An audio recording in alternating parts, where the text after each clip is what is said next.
Hola, buenas tardes para todos y todas. Pues estamos en esta nueva emisión de nuestro podcast Investigando y como ya es costumbre, pues siempre traemos un experto, a un amigo, pero también alguien con quien podamos discutir temas alrededor de las ciencias sociales. En nuestro episodio anterior, pues estuvimos conversando sobre ese lugar de los artefactos artísticos en las ciencias sociales y nos quedó allí una pregunta muy interesante y es el papel de la inteligencia artificial y esa relación con las ciencias sociales. Entonces, hoy vamos a estar en esta conversación con Diego Barragán. Ahorita, Diego, te doy la palabra para que tú te presentes, cuentes quién eres y a partir de eso, pues, empezamos nuestra conversación. Entonces, bienvenido Perfecto. a este podcast y preséntate. Muchas gracias, Alba. Yo soy Diego Fernando Barragán Giraldo, decano de la Facultad de Ciencias de la Educación de la Universidad de La Salle, pero básicamente soy un profesor que me ha interesado la investigación, me ha interesado pensar diferentes entradas para concebir la docencia, la investigación social, todos estos elementos. Diego, la primera cosa que te quiero preguntar es cómo llegas tú, cómo llega el tema de la inteligencia artificial a tu experiencia como docente, como investigador, sobre todo, cómo llega ese tema. Pues llega como han llegado las grandes cosas en las transformaciones de la educación, por casualidad y a la brava. Es decir, de una manera impuesta, de una manera que hay que adaptarse. Y en ese proceso la inteligencia artificial, pues cuando llega todo este boom, pues empieza a cuestionarnos a los maestros y en especial a mí como investigador y como maestro sobre los usos, aplicaciones. Y allí me he puesto como a experimentar. Yo pienso que lo más interesante con estos nuevos fenómenos, ya sucedió en su momento con Internet, por ejemplo, Sí. seguramente sucedió lo mismo con el libro, con el papiro, con la imprenta, pues lo más interesante es cómo se experimenta alrededor del artefacto, pero eso se lee en clave de la academia, en clave de lo que se puede, digamos, volver operativo en beneficio de la transformación social y la investigación. Bueno, los científicos sociales o quienes hacemos las ciencias sociales vemos a veces o ven algunos con cierta amenaza a la inteligencia artificial porque en relación al manejo del dato no es lo mismo, entonces nosotros hacíamos las sábanas de datos y allí había una subjetivación o subjetivación también con lo que nosotros como investigadores poníamos en ese análisis. Muchos vemos en ese sentido, ven, perdón, en ese sentido la inteligencia artificial como una amenaza. ¿Tú crees que allí es una amenaza? ¿Esto puede ser el papel del investigador social que ha relegado frente al uso de tantas herramientas? ¿Cómo podría ser ese diálogo? Yo creo que hay de los dos polos, ¿no? Como tener como amenaza o también como una extremada confianza. Creo que los dos Ujú. polos son complicados, ¿no? Tanto la filia como el rechazo también es complejo. Me pregunto, por ejemplo, cuando el libro aparece como innovación frente al papiro, el libro se vio como amenaza en su momento, la imprenta se vio como amenaza también, pero también resultó siendo un aliado. Y empiezo por allí porque el tema del dato resulta importante y además muy relevante. Nosotros, cuando hablo de nosotros, pues mi generación, tú eres otra generación un poco más joven, desde luego, nosotros crecimos con el libro, con algo de la internet, pero lo grueso de nosotros es el libro y nuestra confianza está en el libro físico, porque Sí. pasamos por la biblioteca, porque estábamos en las bibliotecas y mandamos a nuestros estudiantes a consultar la biblioteca, los datos de la biblioteca del libro. Pero ¿quién dijo que todo lo que está en las bibliotecas es absolutamente cierto? Hay libros que no son ciertos, hay libros que no funcionan, y entonces el dato está compilado en las grandes bibliotecas. Los más jóvenes empezaron a transitar por la internet y el dato transita del libro físico, que no desaparece, a ese libro electrónico Al blog. al blog, pero también el artículo. Pero ¿quién dijo que todo ese universo de artículos o ese universo de blogs son ciertos? Entonces el dato empieza, es un asunto relativo. El problema es cómo proceso los datos. Porque ni tú ni yo tendríamos la vida para procesar todos los datos, por ejemplo, de esta universidad, de la Sí. biblioteca de esta universidad. Tampoco tendríamos la vida para procesar los datos que están en Internet, de los artículos científicos, casi que no podemos con los datos de 50 referencias que nos piden para las revistas. Entonces, en ese orden de ideas, la inteligencia artificial, y en este caso la generativa, pues empieza a procesar de una manera más ágil todos esos datos y nos empieza a entregar unas respuestas rápidas. unas respuestas que nos dicen, aquí hay esto. El tema es si eso es verdadero o no es verdadero. Lo mismo sucede si tú procesas los datos en estas matrices o si los pasas por Atlas-T, por NVivo. ¿Quién dijo que eso es realmente verdadero o falso? Hay una carga subjetiva que permite, digamos, que darle una consideración de verdadero. Entonces, en ese orden de ideas, la inteligencia artificial es aliada en tanto el procesamiento del dato, pero es peligrosa si yo creo que todo lo que me aparece allí es verdadero. Entonces, allí habría como una ruta para seguir como trabajando.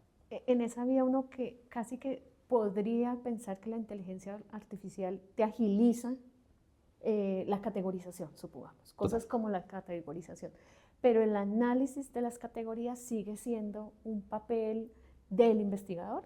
Como doble, un papel doble. La manera como tú le das las entradas, el prompt que llamas ahora, ya hay unos software muy interesantes para hacer, por ejemplo, estados del arte, para hacer todo esto de revisiones sistemáticas. La manera como le das el software de entrada, ¿sí? El prompt, pero también la manera como revisas las categorías que le pones y lo que te arroja la categoría. Yo creo que allí estamos hasta ahora trabajando y intentando como entenderlo y clarificándolo, porque aparece en la inteligencia artificial, en lo que me entrega, el tema de las alucinaciones, que además es un concepto muy interesante, Sí. una alucinación. Recordar que la inteligencia artificial tiene la pretensión de emular la inteligencia humana. Entonces, en la alucinación, tanto en los datos que recoge como en los datos que entrega puede haber alucinaciones y aparece la mirada del experto. Es decir, tú como investigadora, como investigador, ¿cómo tienes la mirada de experticia para juzgar que ese dato es verdadero o por lo menos verosímil, ¿no? Sí. Y que no pasa solamente por una alucinación tanto de lo que encontró por la red o por una alucinación comparando, por ejemplo, narrativas, que allí habría como dos niveles, uno lo que encuentro en la red o con lo que yo alimento la inteligencia artificial, que además, en la medida que la alimento, la estoy entrenando. Allí aparece un reto muy importante. La otra en relación a eso es si yo no soy investigadora social experta, pero me atrevo a hacer unas entradas en las ciencias sociales de las narrativas, supongamos, de testimonios, de encuestas, de entrevistas semiestructuradas. Es ahí la inteligencia artificial me puede arrojar cosas muy interesantes, pero no soy experto. El papel del experto allí es fundamental, según tu lógica, en relación a cómo leer no solamente el dato, sino el proceso y el análisis posterior a eso. Total. ¿Sí? El problema es cómo alcanzamos el nivel de experticia. ¿Y el nivel de experticia frente a qué? Frente a considerar diferentes entradas al fenómeno, por ejemplo, diferentes autores, que eso lo hace la práctica y la experiencia. Pero ¿qué sucede con un estudiante en formación, un profesional que solo se alimenta con lo que le entrega la inteligencia artificial? Tú y yo tenemos la experiencia de no haber tenido la inteligencia artificial, pero ¿qué sucede, por ejemplo, con mi hijo de 10 años que ya la está utilizando o mi hija que se está configurando en su profesión, donde no tiene la posibilidad de contrastar con otras fuentes? Allí aparece digamos, un asunto ético y moral alrededor de lo que significa la experiencia con la inteligencia artificial en la subjetivación de la persona. Allí hay un gran reto. En esta generación de los chicos entre 15 y 20 años, no podemos hablar de experticia, digamos que son personas que usan la inteligencia artificial, pero nosotros como maestros, ¿cómo podemos ayudar a formar la experticia aún teniendo como aliado la inteligencia artificial? No, yo creo que no olvidar lo clásico. Yo creo que en todas las tecnologías hay que nivelar lo clásico que funciona, pero también lo nuevo que me reta en lo clásico y buscar las nuevas rutas. Hay que seguir considerando leer autores clásicos. Bueno, a la velocidad que vamos, el autor de hace 5 años puede convertirse en clásico rapidísimo, pero seguir transitando entre lo antiguo y lo nuevo, lo antiguo y lo nuevo, y creo que la labor del maestro en la formación profesional, en este caso de unos profesionales de ciencias sociales, de educación, de ciencias humanas, creo yo que es cómo se subjetiva que pueda leer lo clásico, lo novedoso, pero siempre en clave de la experiencia humana. Yo creo que eso es lo que hay que intentar salvaguardar. ¿Qué significa la experiencia humana? Y cómo la experiencia humana empieza a interactuar con la inteligencia artificial Y lo que sí hay es un anhelo, una pretensión que la inteligencia artificial, ya sea que exista en un cyborg, en un autómata, en un robot, pues tenga unas pretensiones de humanidad. Es decir, una emulación de la inteligencia humana para alcanzar cierta conciencia, que es el gran interrogante, que no es nuevo, esto Sí, desde los griegos está, Asimov. desde bueno, Asimov lo presenta, hombre bicentenario, Yo Robot, todo eso, Sí. todas estas películas tan interesantes, filmes tan interesantes, pero también es la gran inquietud de los griegos también tenían, los autómatas decían, bueno, la máquina puede tener conciencia de sí, esto no es un asunto nuevo, lo que sucede ahora es que lo tenemos presente. Entonces creo que ya hay una ruta interesante para considerar el lugar de la experiencia humana como investigador social, investigador en educación, en el relacionamiento con la inteligencia artificial. Y esa experiencia que lleva a un conjunto de prácticas, cómo interactuar y cómo ponerlas en marcha. Si me voy al plano de la educación, ¿no? De formar investigadores en este contexto, ¿cuáles serían como las 4 cosas que tú dirías, ya no podemos, dijéramos, no integrar la inteligencia artificial?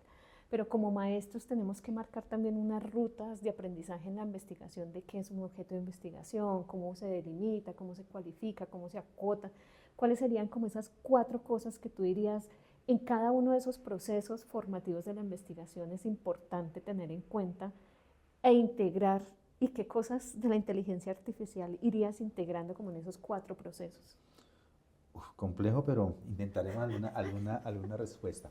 Lo primero es entender que la metodología también es una ruta de subjetivación. Es decir, las opciones metodológicas también son rutas de subjetivación.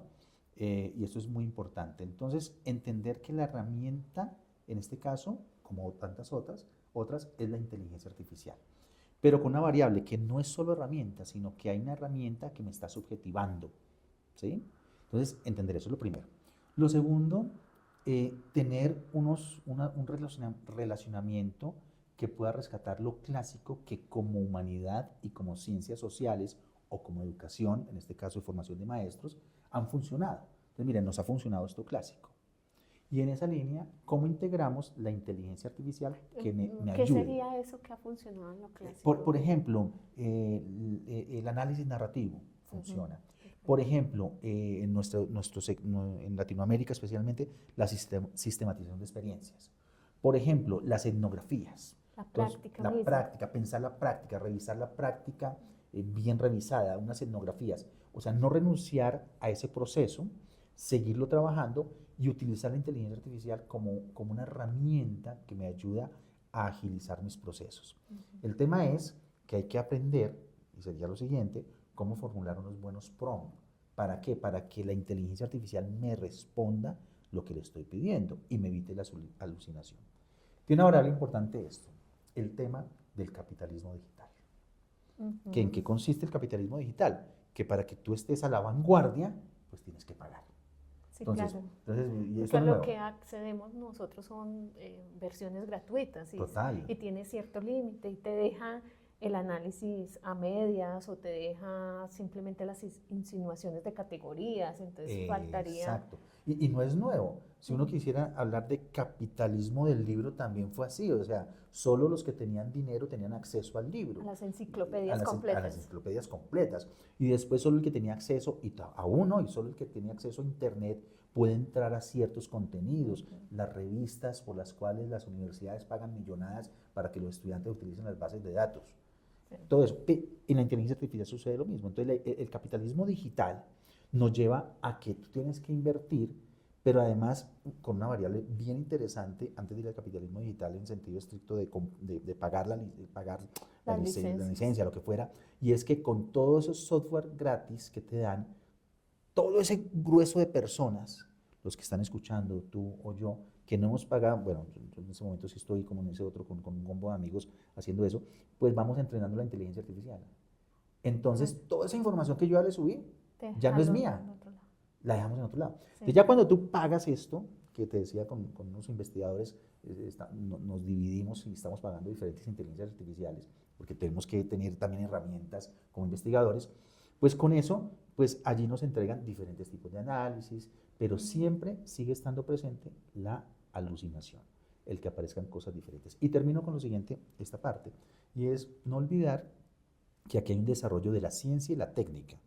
¿En qué sentido? De la ciencia en términos de poner digamos, al servicio de la humanidad una cantidad de conocimiento acumulado. Y la técnica, el dispositivo. En la ciencia siempre hay una pretensión y es, no es posible, aún. No es posible aún. Entonces, cuando decimos que todavía le falta, que todavía, no olvidemos eso, no es posible aún. Creo que en ciencias sociales y en educación deben haber investigaciones robustas de entrenamiento de la inteligencia artificial, pero ahí necesitamos aliarnos con los que saben de inteligencia artificial. O sea, cómo entrenar a inteligencias artificiales alrededor de la comprensión de la ética, alrededor de la comprensión de evitarse los sesgos, el sesgo por raza, el sesgo por feminismos, todo eso. O los sesgos disciplinares también entrarían ahí. Bueno, la otra pregunta tiene que ver con esta posibilidad que la inteligencia artificial quizás nos brinda sobre temas de divulgación de la ciencia, las bases abiertas y de todo esto. Ahí en términos de divulgación de la ciencia, ¿es a beneficio nuestro o no es a beneficio nuestro que todo lo que se produzca se divulgue muy fácilmente o que no tengamos cierta exclusividad frente a los contenidos que generamos, por ejemplo? ¿Sería una amenaza en términos de eso? Yo creo que todo lo que permita apropiación social del conocimiento es importante, ¿no? Entonces, cuando las bibliotecas, y perdona que remita tanto a las bibliotecas, pero es el ejemplo más cercano frente a lo que tenemos, pues se convertían en que tú te podías llevar el libro para la casa, era acceso abierto, ¿sí? Sí. No era, tenías que ser estudiante, tenías que pagar, no, la biblioteca pública que te puede llevar el libro para la casa, el libro que quisieras. Cuando Internet ya empieza a popularizar todo esto y empiezan a aparecer esos repositorios digitales grandes o las bibliotecas a tener sus repositorios abiertos, pues hay una apropiación social del conocimiento importante, ¿no? Toda la política que tú conoces muy bien de ciencia abierta, que empieza hace unos muy pocos años a hacer como esas resistencias, pues empieza a ser importante. Con la inteligencia artificial sucede algo similar y es qué es lo abierto y hasta dónde podemos, digamos, entregarlo abierto, con una variable importante. Los repositorios te entregaban lo que un ser humano decidía que debía estar o no estar. Con la inteligencia artificial hay seres humanos detrás, por eso la importancia de diseñar, pero lo decide el algoritmo. Y eso es casi como una cosa mística, ¿no? Que para los ingenieros es más transparente, pero hay diferentes tipos de algoritmos que permiten tomar decisiones. Entonces, eso que entrega el algoritmo es donde lo sitúa de acuerdo con los datos y usos de consumo. Entonces, ¿dónde consumen más esto? ¿Dónde consumen más lo otro? Y empieza un asunto de la propiedad intelectual de lo que uno hace, ¿sí? Hay diferentes inteligencias, muchísimas para hacer videos, fotografías. Una que me encanta es de hacer canciones. Entonces lo que un músico hacía durante un tiempo ahora lo hace rapidísimo. No decimos el nombre para que no nos rastreen tampoco la inteligencia artificial, pero lo hace rapidísimo. Entonces, ¿cómo aparece lo público, lo privado, los derechos de autor, lo legal, todo eso? Asunto que ratifica la necesidad de pensar la ética, la moral y la experiencia en la interacción con la inteligencia artificial. Para allá un poco iba mi siguiente pregunta y tenía que ver con cómo formar la ética en términos de investigación cuando sabemos que la inteligencia artificial está ahí, la vamos a usar, vamos a ser aliados de ella, pero cómo formar ese componente ético en investigaciones sobre todo sociales, que tienen que ver al final con asuntos del humano, pero también temas que después van a ser trascendentales en toma de políticas públicas, en decisiones estatales, decisiones incluso, dijéramos, de accesos a condiciones básicas en muchas ocasiones. ¿Cuáles serían como esas preguntas éticas fundamentales sobre las cuales los maestros y las maestras debemos formar frente a este escenario de la integración entre inteligencia artificial y ciencias sociales? Como diferentes niveles. El primero es ir más allá de lo legal, es decir, no solamente vamos a sancionar, esto no se puede hacer, no, sino cómo pensamos un asunto ético y moral. Y hago una primera diferencia muy clásica, pero nos puede servir. La moralidad en términos de si todo el mundo lo hace, cómo lo hacemos de la mejor manera, según la costumbre, y la ética, cómo lo hacemos de otra forma. En el fondo la ética es cómo lo que es costumbre lo hago de otra forma que sea más coherente. Entonces, ¿cómo pensarnos esas decisiones en la inteligencia artificial? Lo primero, o lo segundo más bien, sería, bueno, frente a lo que el dato que va a entregar la inteligencia artificial, ¿hasta dónde esos datos los puedo entregar? Esa es una preocupación y no tengo como una respuesta, Sí, sí, pero es una claro. preocupación. Supongo que hacemos unas narrativas con una De comunidad, mujeres víctimas, que víctimas, y ellas tenemos tienen unos codificados, componentes. sabemos que no van a aparecer los nombres, qué sé yo, Mm, y pasamos eso todo por inteligencia artificial. ¿Qué implicaciones tiene el que esos datos ya no son ni de las personas, ni mucho menos míos, sino por allá en un servidor, quién sabe dónde? sí, Y que pueden hacer con esos datos lo que deseen. sí. Primera variable. Segunda variable, ¿qué implicaciones tiene, por ejemplo, atribuirme algo que me entrega la inteligencia artificial? ¿Y hasta dónde lo debo presentar? Por eso yo insisto mucho en no renunciar a las formas clásicas y la forma clásica de hacer análisis, la forma clásica de redactar. Y la tercera, que es supremamente importante, es finalmente la autoría es de quién y cómo lo visibilizo. ¿Sí?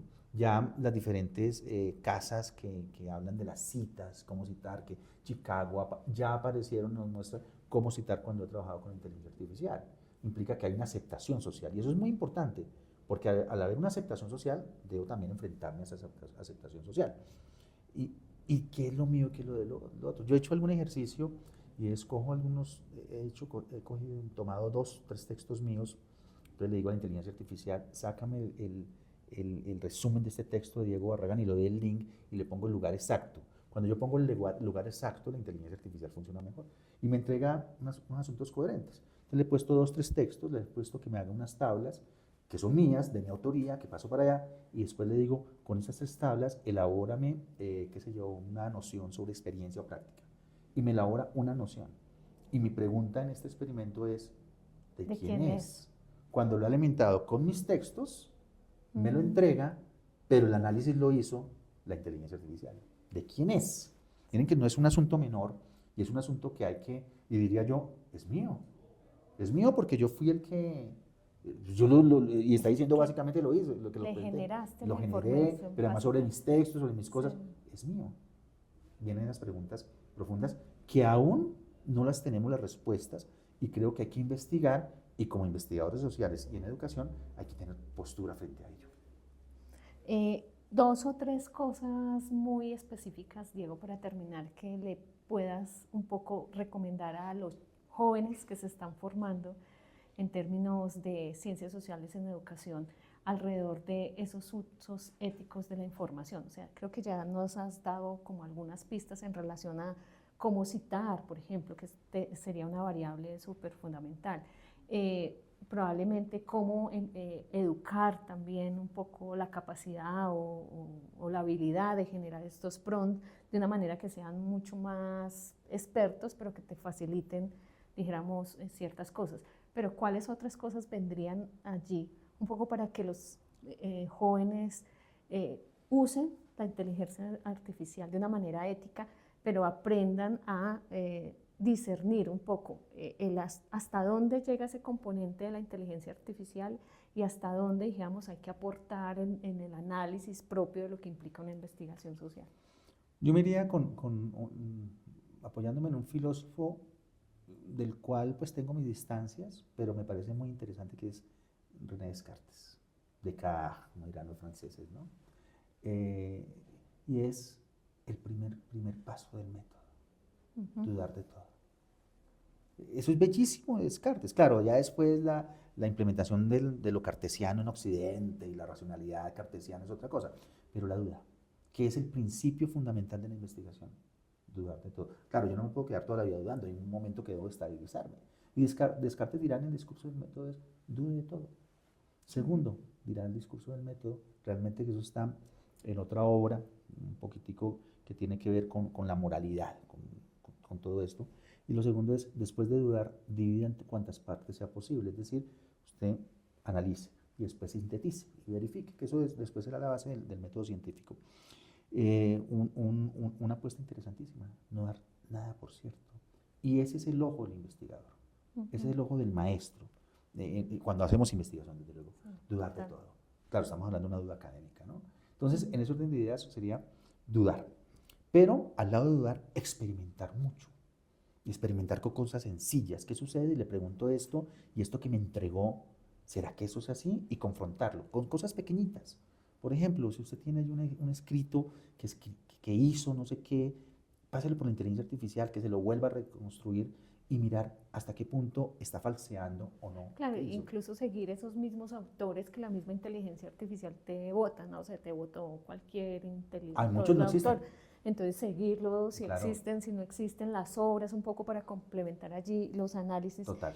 Bueno, Diego, finalmente, porque el tiempo en televisión es corto, sabemos que va a haber un seminario, congreso de educación El en de, esta semana. sí. Ujú. Entonces, también como un poco quienes probablemente nos ven, un poco que les cuentes acerca de ese espacio Sí. y sobre todo como de las cosas que allí también tu facultad está haciendo en relación a estas preguntas de la inteligencia artificial en el área de la educación y las ciencias sociales.